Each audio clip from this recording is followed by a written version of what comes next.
नमस्ते, नमस्कार, जय श्री राम। पूरे पाकिस्तान के हिंदू समाज और विश्व के हिंदू समाज को आने वाली दीपावली की बहुत बहुत शुभकामनाएं। मेरा नाम डॉक्टर विनेश आर्य है और आज मैं आपके बीच में दीपावली या जिसको हम दिवाली कहते हैं उसके संदर्भ में व्याख्या करूंगा कि आखिर हम दीपावली का त्यौहार क्यों मनाते हैं। प्रिय बंधुओं, प्यारी माताएं, बहनों और हमारे पूर्वजों, महान विद्वानों, आप सबको मेरा कोटि कोटि नमन, नमस्कार। दीपावली के बारे में बहुत सारी कथाएं प्रचलित हैं और सबसे ज़्यादा जो प्रचलित कथा है, सब लोग जिससे भी हम पूछें कि दीपावली क्यों मनाते हैं, अक्सर यही उत्तर आएगा कि हमारे भगवान प्रभु श्री राम जब 14 वर्ष वनवास काट कर, हज़ारों मुश्किलों को झेल कर और रावण जैसे अहंकारी का वध करके, जीत करके, फतह करके, जब पिता श्री दशरथ जी को 14 वर्ष का जो वचन दिया था वनवास का, वह पूर्ण करके वापस अपनी नगरी अयोध्या आते हैं, तब इस खुशी में दीपावली मनाई जाती है। दोस्तों, प्रिय मित्रों, हम इस बात को पूर्ण गलत भी नहीं कह रहे, परंतु वास्तविकता कुछ और भी है जिसके विषय में हम आज चर्चा करेंगे, आपके बीच में विचार प्रस्तुत करेंगे। भगवान श्री रामचंद्र जी जो है जब अयोध्या नगरी आए, तब लोगों ने बिल्कुल अयोध्या को ऐसा सजाया, ऐसा श्रृंगार किया, ऐसी खुशियां प्रकट की, ऐसे दीप जलाए, क्योंकि 14 वर्ष से वह नगरी ऐसी पड़ी हुई थी अपने राजा के बिना, क्योंकि वो राजा थे वहाँ के, और राजा भी वो ऐसे राजा नहीं थे जिस तरह आजकल के राजा होते हैं। वो प्रजा के सबसे प्रिय राजा थे। एक एक आदमी के हृदय में उनके लिए प्रेम था, अद्भुत प्रेम था, जो शायद ही आज के लोगों में किसी राजा के लिए दिखता हो। तो ऐसे जब उनके प्रिय राजा, आदर्श मर्यादा पुरुषोत्तम श्री राम जी वापस आए, तो उन्होंने अयोध्या को दीपों से, सजावट से इतना सजाया, इतना महान बनाया कि मानो कि उस दिन दिवाली हो गई हो। तो इसीलिए जब 13 वर्ष से उस नगरी में एक गम का माहौल छाया रहा, क्योंकि उनके श्री पिताजी की भी मृत्यु हो गई थी। उनके वनवास जाने के बाद राजा दशरथ जी का भी देहांत हो गया था, और इसके बीच में श्री भरत जी जो उनके भाई थे, वो भी उनको अनुग्रह करते हैं कि प्रभु जी, श्री राम जी, आपके बगैर अयोध्या सुनिए, कृपया आप छोड़ दें, इस वचन को त्याग दें और जो है अयोध्या वापस चलें। परंतु श्री राम जी जो मर्यादा पुरुषोत्तम हैं, जो वचन पालन के लिए, उनके लिए हम ये कहावत कहते हैं कि प्राण जाए बरु वचन न जाए। वो कहते हैं कि मैं पिताजी का दिया हुआ वचन जो माता कैकेयी को दिया है, वो कैसे मैं उसको नकार सकता हूँ। मैं वो वचन पूर्ण करके ही घर आऊँगा, फिर ही राजगद्दी देखूँगा। मुझे कोई लालसा नहीं है राजगद्दी की, आप जाके राज करें। पर वो भाई, भरत जैसा भाई भी नहीं मिलता आज दुनिया में।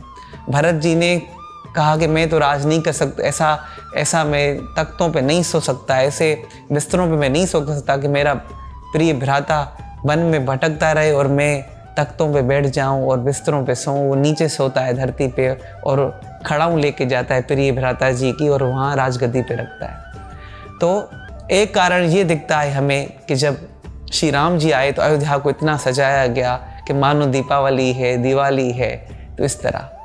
परंतु वास्तविकता कुछ और है। वो यह है कि दीपावली का त्यौहार उससे भी प्राचीन माना जाता है। श्री राम जी के पिताजी, दादाजी अश्वाकू, ये वैदिक पर्व माना जाता है, जिसका संस्कृत नाम है दीपावली का, जो है शारदीय नवसष्ठी उपक्रम। मैं एक बार दोहराऊंगा, शारदीय नवसष्ठी उपक्रम। शरद ऋतु की नई जो फसल आती है, नई जो खेती बाड़ी आती है, उसका यह त्यौहार है।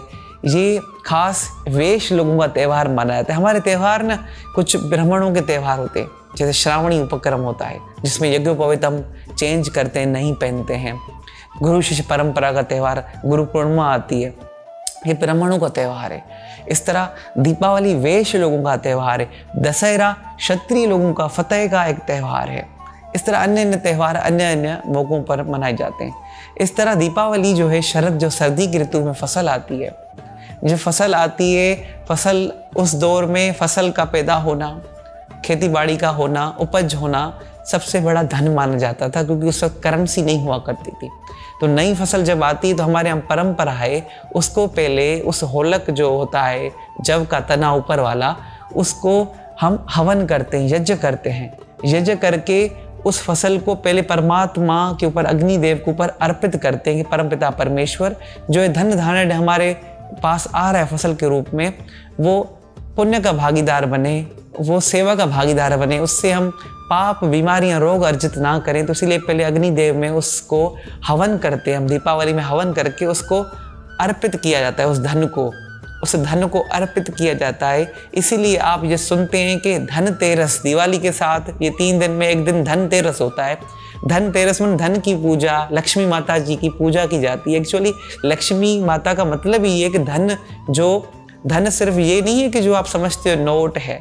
धन का यहाँ अर्थ होता है हमारे रिश्ते नाते, ये हमारा धन है। हमारे पारिवारिक संबंध, ये हमारा धन है। हमारा खेती बाड़ी, फसल, ये हमारा धन है। हमारी शाक सब्जी, फल, ये हमारा धन है। हमारा ज्ञान हमारा धन है। हमारे संस्कार हमारे धन है।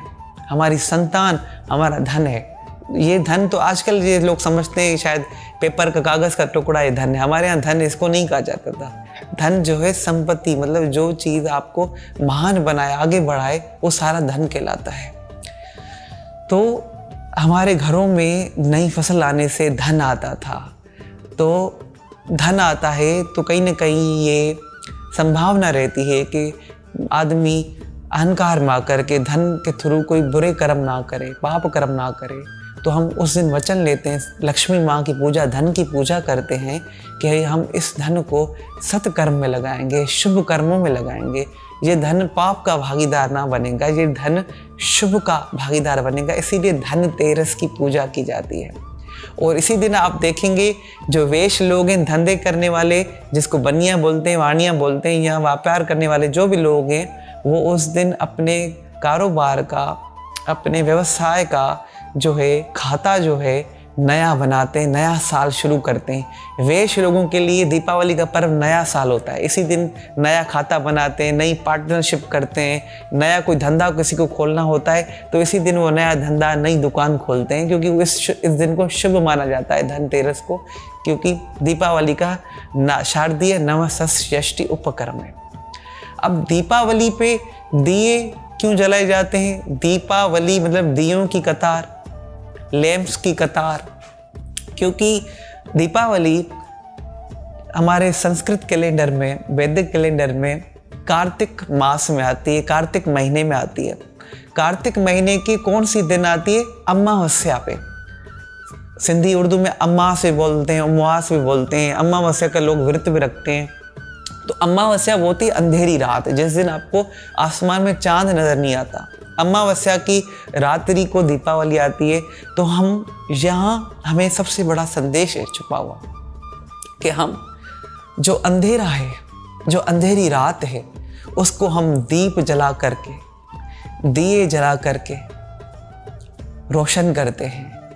क्योंकि हम सनातनी लोग कभी भी अंधेरे के उपासक नहीं रहे, कभी भी अज्ञानता, पाप, उसको आदर्श नहीं माना। हमने हमेशा सदैव ज्ञान की उपासना की है, दिव्यता की उपासना की है, रोशनी की उपासना की है, ज्योत की उपासना की है। तो हम ज्योत जला करके, देसी घी के दीप जलाए जाते हैं। जो अफोर्ड नहीं करते वो सरसों के तेल के दीप जलाते हैं। वो दीप जला के पूरे वातावरण में खुशबू फैलाते हैं। वो दीप बीमारियों को दूर करते हैं, अंधकार को दूर करते हैं, अंधेरे को दूर करते हैं। हमारे भीतर जो तमस आता है, अंधकार आता है, ज्ञान जो धन आने की वजह से एक अंदर में ना बुराई करने की संभावना पैदा हो जाती है, पाप कर्म में इंसान जा सकता है, वो हमारा मार्गदर्शक करती है रोशनी। हमें जगाती है कि नहीं, तुम्हें इस अशुभ मार्ग पर नहीं जाना, तुम्हें धन को इस गलत राह पे नहीं लगाना, दान में लगाना है, भोग में लगाना है, सेवा में लगाना है, धर्म कार्यों में लगाना है, ये हम वहाँ प्रण लेते हैं। और दीपावली में बड़ा हवन का कार्य किया जाता है, प्रबंध किया है, हवन होता है बहुत बड़ा। हमारे यहाँ गीता में कहा गया है यज्ञ शिष्टाशिन संतो किल विषय, कि यज्ञ के बगैर, हवन के बगैर भोजन खाना पाप है। पहले तो हमारे यहाँ सनातन परंपरा में सुबह शाम हवन होता था। चलो आजकल का दौर है, हम देखते हैं कि मुश्किल है, हम सुबह शाम हवन नहीं कर सकते। कम से कम एक छोटा दीप जला सकते हैं हम दीप जला करके हम गायत्री मंत्र का पाठ कर सकते हैं। तो इस तरह दीप जला करके भी आप हवन किया करें। अगर आप रोज़ हवन नहीं कर सकते प्रॉपरली तो सप्ताह में एक बार, हफ्ते में एक बार करें। हफ्ते में एक बार नहीं कर सकते तो मैं बंधु आपसे निवेदन करूंगा कम से कम महीने में एक बार हवन करें।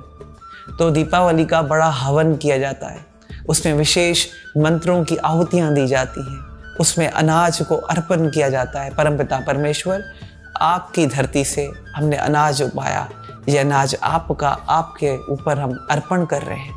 आप देखते होंगे सनातनियों, मेरे प्रिय बंधुओं, जब हम भोजन करते हैं अक्सर कुछ लोग देखते हैं, हमारे यहाँ परंपरा रही है, 2 निवाले रोटी के अलग करके रखते हैं शुरू में, खाना शुरू करने से पहले, क्योंकि हमारे यहाँ ये बलि वेश देव यज्ञ माना जाता है कि भाई 2 निवाले निकाले, ये पशु पक्षियों को देंगे, ये उन जीवों को दोगे जिनका सहारा कोई नहीं है, हमें ही उनका सहारा बनना है। तो इसलिए हमारे यहाँ परंपरा रही है, देखकर पहले देना फिर उपभोग करना, पहले दूसरों का पेट भरना फिर अपना भरना। तो ये दीपावली का पर्व रोशनियों का पर्व है, खुशियों का पर्व है। भगवान श्री राम जब अयोध्या नगरी वापस आते हैं तो अयोध्या को ऐसा सजाया जाता है, उसका पर्व है। और मैं एक और क्लियर करूं कि ये श्री राम प्रभु जी के अयोध्या जो वापस आए उनसे भी पहले ये त्यौहार मनाया जाता था, क्योंकि भगवान श्री राम जी जब चैत्र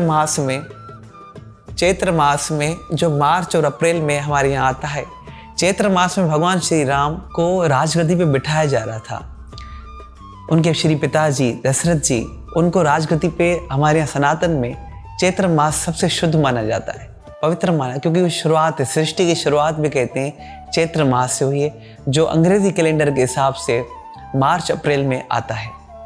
जब भगवान श्री राम जी को चैत्र मास में राजगद्दी पे बिठाया जा रहा था तो माता कैकेयी ने अपनी पुरानी शर्तें श्री दशरथ जी के सामने रखी और अफसोसन श्री राम जी अपनी मर्यादा का पालन करते हुए उन्होंने कहा कि पिताजी के वचन को हम ऐसे नहीं जाने देंगे।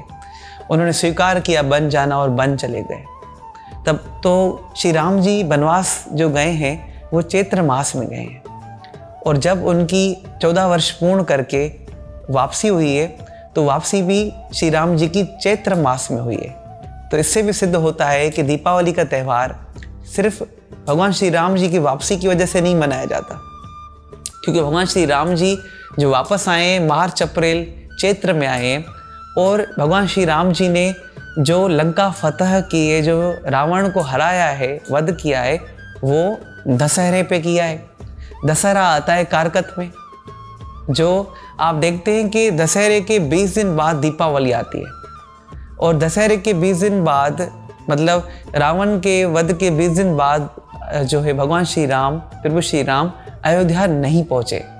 वो वचन के इतने पक्के थे प्रभु श्री राम, वो कभी भी ऐसा नहीं कर सकते कि तो 14 वर्ष पूर्ण किए बगैर 13 वर्ष कुछ महीने पूर्ण करके वो वापस अयोध्या आए, ऐसा कतई नहीं है। वो वहाँ उन्होंने विभीषण को राजगद्दी पे बिठाया है, लंका में राजा बनाया है, कुछ अरसा ठहरे हैं, और जो उस वक्त की सवारियाँ थी, घोड़े सवारी, हाथी सवारी, पुष्पक विमान आदि, तो उनमें समय लगता था। इतने जल्दी भगवान श्री राम वापस कारकत के महीने में अयोध्या वापस नहीं आए, क्योंकि भगवान श्री राम जी के लिए तो मशहूर है, प्राण जाए भरु वचन न जाए। जिनको भी वो वचन देते थे, जो भी वचन देते थे, वो पूर्ण करते थे। तो भगवान श्री राम जी जब चैत्र मास में चले गए वनवास, तो वो वापस भी चैत्र मास में आए। तो दीपावली तो फिर अगर इस बात की वजह से मनाई जाती है कि भगवान श्री राम जी वापस आए अयोध्या, तो दीपावली मनाई जाती है, तो वो तो फिर मार्च अप्रैल में होनी चाहिए थी। परंतु बात ये है कि जब 13 वर्ष अयोध्या में भगवान श्री राम के बगैर गुजरे तो लोगों ने दीपावली ठीक से मनाई नहीं। जब श्री राम प्रभु वापस आए तो ऐसी उस दिन ऐसा सजाया, ऐसे दीप जलाए कि लोगों ने माना कि आज ही दीपावली है। तो इसीलिए ये प्रचलित हो गया कि भगवान श्री राम जी वापस आए तो दिवाली हुई, क्योंकि उससे पहले 13 वर्ष जो गुजरे गम में गुजरे, अयोध्या की नगरी को सजाया नहीं गया कि हमारा राजा बनवास है और हम दीपावलियाँ और खुशियाँ मनाएं। तो ऐसा प्रचलित हो गया कि भगवान जी आए तो श्री राम जी भगवान आए, दीपावली मनाई गई। पर वास्तविकता यह है दीपावली कार्तिक महीने में आती है और श्री राम जी चैत्र मास में अयोध्या से वापस आए हैं और लंका से वापस अयोध्या आए हैं। तो दीपावली का पर्व उससे भी प्राचीन है, जिसका वैदिक संदर्भ है शारदीय नव षष्ठी उपक्रम, शरद ऋतु की नई फसल का त्यौहार। क्योंकि हमारे यहाँ ये देश, ये प्रदेश खेती बाड़ी पे बड़ा हुआ है, खेती बाड़ी से हमारे त्यौहार थे, खेती बाड़ी को पवित्र माना जाता था, शुद्ध माना जाता था, किसान की पूजा होती थी, खेती बाड़ी करने वाले को महान माना जाता था। तो इस संदर्भ में आज का दीपावली पर्व मैं आप सबसे निवेदन करूंगा, अपने बच्चों को ये कथा बताएं, अपने सभी मित्रों को बताएं कि दीपावली क्यों मनाते हैं, दीपावली में हवन क्यों करते हैं, दीपावली में दिया क्यों जलाते हैं, दीपावली में धन की पूजा, लक्ष्मी की पूजा क्यों होती है, दीपावली पे नया कारोबार क्यों शुरू करते हैं, दीपावली में फसल नहीं आने से क्या लाभ होते हैं, हवन में किस तरह परमात्मा को अर्पित किया जाता है। ये सारी बातें बच्चों को संस्कार दें। ये माता पिता का परम कर्तव्य है कि अपने बच्चों को सनातनी शिक्षा दें, अपने त्योहारों के बारे में बताएं। आप नहीं बताएंगे तो कौन बताएगा। खूब पटाखे फोड़ें, खूब मिठाइयाँ बांटें, खूब घर की सफाइयाँ करें, दीप जलाएं, परंतु बच्चों में संस्कार भी भरें, गुण भी भरें।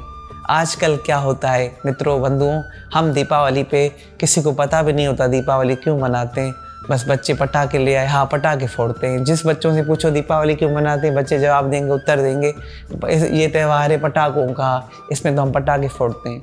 ठीक है, बच्चे खुशियाँ मनाएं, पटाखे फोड़ना, रंगोली बनाना, दीप जलाना, मिठाइयाँ बांटना, ये अच्छी रस्में, आपस में रिश्तेदारों से मिलना ज़रूरी हैं। ये त्यौहार, ये रस्में, ये प्यार प्रेम बांटना बहुत ज़रूरी है, बच्चों की ख्वाहिश पूरी करना बहुत ज़रूरी है।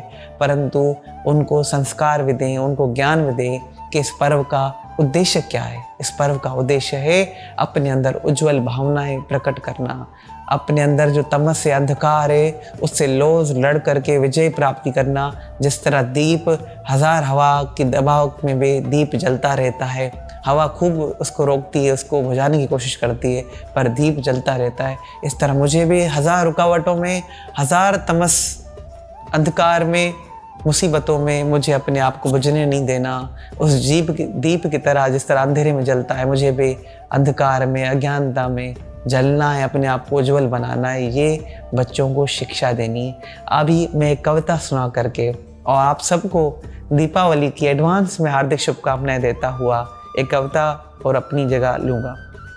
दीपों का त्यौहार दिवाली आई है, दीपों का त्यौहार दिवाली आई है, खुशियों का संसार दिवाली लाई है, खुशियों का संसार दिवाली लाई है। घर आंगन सब नया सा लगता है, घर आंगन सब नया सा लगता है, नया नया परिधान सभी को फबता है। नया नया परिधान जो हमारा ड्रेस होती है, खूबसूरती, नया रंग करते हैं, घरों को सजाते हैं। नया नया परिधान सबको सजता है, फबता है। नए नए उपहार दिवाली लाई है, नए नए उपहार दिवाली लाई है, खुशियों का संसार दिवाली लाई है। आप सब भक्तों को, आप सब माताओं बहनों को, बुज़ुर्गों को दीपावली की बहुत बहुत हार्दिक शुभकामनाएं। परमात्मा हम सबके घरों में धन धान्य दिलाए, कभी हमारे घरों में भूख प्यास ना रहे, तकलीफ ना रहे, सुखी बसे संसार सब, दुखिया रहे न कोई। यही अभिलाषा हम सबकी भगवान पूरी हो। धन्यवाद।